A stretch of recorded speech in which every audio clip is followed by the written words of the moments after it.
దేవునికి మహిమ కలుగును గాక. దేవుని నామంలో మీ అందరికీ శుభవందనాలు. అందరూ బాగున్నారండి? దేవుడు మరొక నూతన వారంలోనికి ప్రవేశపెట్టాడు, అందుకు దేవునికి మహిమ కలుగును గాక.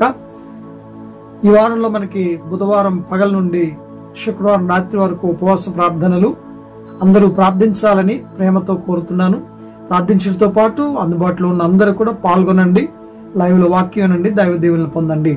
ఈ రోజు దేవుని వాక్యంలో నుండి సామెతల గ్రంథము 8వ అధ్యాయం 35వ వచనంలో, నన్ను కొనుగొనువాడు జీవమును కనుగొనును, యెహోవా కటాక్షము వానికి కలుగును.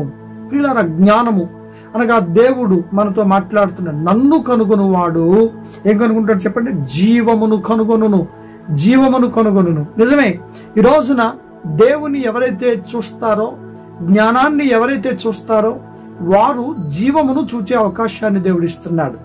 జ్ఞానం ఎంత గొప్పదో చూసారా? మానవుని యొక్క జీవం ఈ భూమి మీద కొద్ది కాలమే, కానీ దేవుడు మానవుని కొరకు ఈ భూమి మీదకు ఒక జ్ఞానాన్ని పంపాడు. ఆయన ప్రభువైన యేసుక్రీస్తు. ఆయనది విశ్వాసం ఉంచే వారికి నిత్య జీవాన్ని ఇవ్వడానికి ఆయన ఇష్టపడుతున్నాడు.